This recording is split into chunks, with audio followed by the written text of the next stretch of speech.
Hello friends, good morning. Welcome to Ask spoken English academy. मी आरती वाके एक नवीन video घेऊन तुमच्या समोर आले.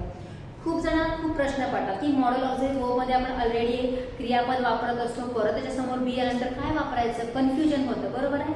मॉडेल ऑब्जेक्ट वर्ब म्हणजे काय? सहाय्यकारी क्रियापद, ज्या गोष्टी आपण टेन्सेस मध्ये सांगू शकत नाही, ज्या गोष्टी आपण एक्सप्रेस करू शकत नाही टेन्सेस मध्ये, त्या सगळ्या गोष्टी आपण मॉडेल ऑब्जेक्ट वर्बच्या सहाय्याने काय करतो, एक्सप्रेस करतो. जसं की ॲबिलिटी सांगायची आहे, रिस्पॉन्सिबिलिटी सांगायची आहे, सजेशन द्यायचे असतात, ॲडवाइस करायचे असतात, नेसेसिटी थिंग्स असतात, ऑब्लिगेटरी थिंग्स असतात, परमिशन घ्यायची आहे, रिक्वेस्ट करायची.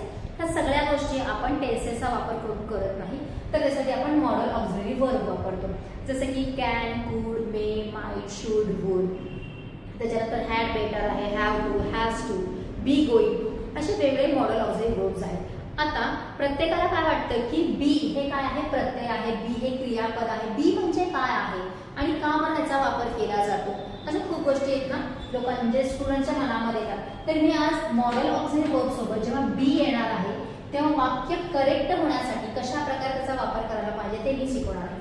ऑलरेडी बी चे फॉर्म्स आपण बघितलेले, सेपरेट एमिजार बघितलेला आहे, वॉज वेअर वापरलेला आहे आणि शॅल बी, विल बी वापरलेला आहे. का वापरलं? Because we can't directly use be.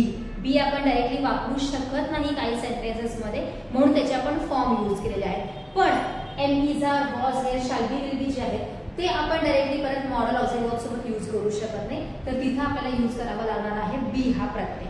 बी हे क्रियापद आहे आणि जो वाक्यामध्ये येतो एका मेन वर्बच्या किंवा एका हेल्पिंग वर्बच्या नंतर, तेव्हा त्याला आपण प्रत्यय असं म्हणतो. जेव्हा जेव्हा बी क्रियापदामध्ये येणार आहे तेव्हा त्याच्यासोबत दोनच गोष्टी होणार आहेत. काय होणार आहे? जर वाक्यामध्ये बी असेल तर त्याच्यासमोर कंपल्सरी ऑब्जेक्ट येईल. जसं की आपण am is are, was, shall be, will be मध्ये बघितलेलं आहे. काय बघितलेलं आहे? ऍज अ ऑब्जेक्ट म्हणून आपण प्रोफेशन वापरू शकतो. जर तुम्हाला आठवत असेल तर बघा 6 बेसिक टॉपिक मध्ये ऑलरेडी शिकवलेलं आहे. त्याच्यानंतर आपण फिजिकल कंडिशन वापरू शकतो, त्याच्यानंतर मेंटल कंडिशन वापरू शकतो, त्याच्यानंतर age, weight, height, size, shape, relation किंवा प्लेस.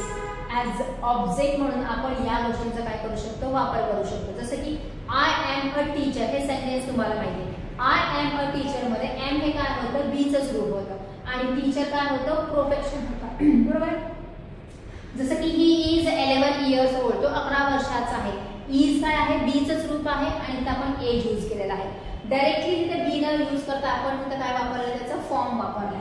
पण जेव्हा मॉडेल ऑक्झिलरी वर्ब्स असतात आणि त्याच्या समोर बी येतं, जसं की कॅन असेल तर कॅन बी झाला, मे असेल तर मे बी झाला, शुड असेल तर शुड बी झाला, कुड असेल तर कुड बी झाला, ऑट टू असेल तर ऑट टू बी झालेला आहे, नीड असेल तर नीड टू बी झालेला आहे, माइट असेल तर माइट बी झालेला आहे. म्हणजे प्रत्येक जे तुमचे मॉडेल ऑक्झिलरी वर्ब्स आहेत ज्याच्या समोर आपण V1 यूज करतो, क्रियापदाचं पहिलं रूप वापरतो, त्या पहिल्या रूपाच्या ऐवजी जेव्हा आपण बी यूज करणार आहे, बी इथं क्रियापदाचं पहिलं रूप म्हणूनच यूज केलं जाणार आहे, तर तेव्हा आपण त्याच्या समोर ऑब्जेक्ट म्हणून या सगळ्या गोष्टींचा वापर करू शकतो. जसं की he can be a doctor, she can be tall, he can be mad, they can be 60 years old, they might be 50 kg,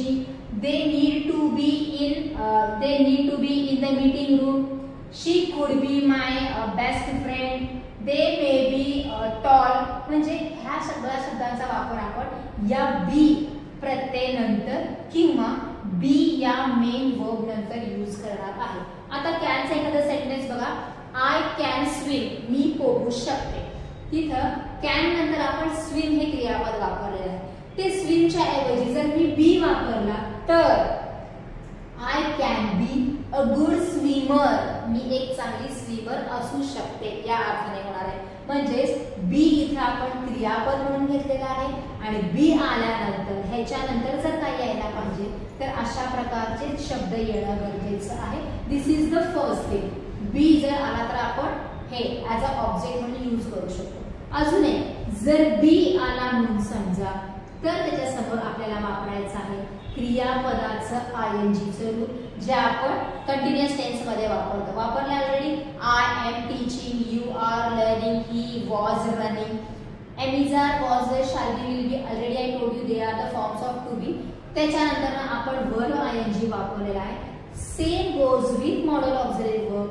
जर मॉडल ऑक्झिलरी वर्ब मध्ये बी हा प्रत्यय वापरला तर त्याच्या समोर सुद्धा आपण क्रियापदाचं आयएनजीचं रूप यूज करू शकतो. जसं की he can B dancing, they ought to be running, she need to be learning driving. अशा प्रकारे तुम्ही काय करू शकता, शब्द वापरू शकता. कधी, जेव्हा मॉडल ऑक्झिलरी वर्बच्या समोर आपल्याला क्रियापदाचं पहिलं रूप वापरायचं आहे, ह्याच्या ऐवजी आपण बी वापरत असू तर त्याच्या समोर एक तर ऑब्जेक्ट येतील किंवा त्याच्या समोर क्रियापदाचं आयएनजीचं रूप येणार आहे.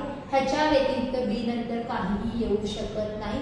जर आलं तर ते वाक्य चुकीचं होणार आहे.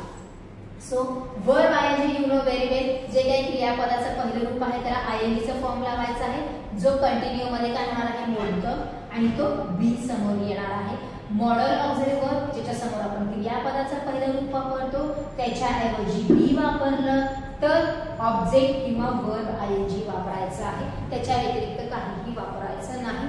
दोन दोन एकाच हेल्पिंग वर्ब नंतर किंवा एकाच मॉडल ऑक्झिलरी वर्ब नंतर दोन दोन क्रियापद वापरायचे नाही. जसं असं होत नाही, आय कॅन बी स्विम. हे जे वाक्य आहे हे टोटली रॉंग आहे, कारण बी सुद्धा क्रियापद आहे आणि स्विम सुद्धा क्रियापद आहे. आयदर बी वापरा और स्विम वापरा, बी ह्याच्यासोबत येणार नाही. जर चेंज द वाईज असेल तर येऊ शकतो. त्याचे रूल्स रेग्युलेशन्स वेगळे जे आपण पुढच्या वेगवेगळ्या व्हिडिओज मध्ये बघणारच आहे. आजचा टॉपिक आहे जर मॉडल ऑक्झिलरी वर्ब आहे त्याच्यासमोर आपण क्रियापदाचं पहिलं रूप वापरतो, त्याच्या ऐवजी जर बी वापरला तर काय होणार आहे हे आजच्या व्हिडिओमध्ये आहे. त्यामुळे तुम्ही आतापर्यंत जे मॉडल ऑक्झिलरी वर्बचे सेंटेन्सेस बघितलेले आहेत त्याच्यामध्ये जर तुम्हाला can, would, may, might, should, would, ought to, have to, has to, will have to, need to, be going to ह्याच्यानंतर क्रियापदाचं पहिल्या रूपाच्या ऐवजी जर बी दिसला असेल तर तुम्हाला काय दिसतंय ते चेक करा आणि अशा प्रकारे सेंटेन्सेसची प्रॅक्टिस करा. To be forms, to have forms मध्ये कन्फ्युजन होते जेव्हा ते मॉडल ऑक्झिलरी वर्ब सोबत येतात. आज फक्त आपण टू बी फक्त जर बी प्रत्यय लावला तर काय होतं हे बघणार आहे. पुढच्या व्हिडिओमध्ये जर मॉडल ऑक्झिलरी वर्ब आहे त्याच्यासमोर हॅव आला तर काय होणार आहे ते आपण बघणार आहे. लक्षात ठेवायचे, बी आला की ऑब्जेक्ट येईल, बी आला की वर्ब आहे, ह्याच्या व्यतिरिक्त काहीही येणार नाही. सो स्वतःचे स्वतः सेंटेन्सेस करायचे आहेत. ऑलरेडी तुम्ही मॉडल ऑक्झिलरी वर्ब शिकलेले आहात. सेंटेन्सेस करा, त्याचे अर्थ काय होतात ते बघा आणि त्याची प्रॅक्टिस करा. So this is for today. Thank you very much.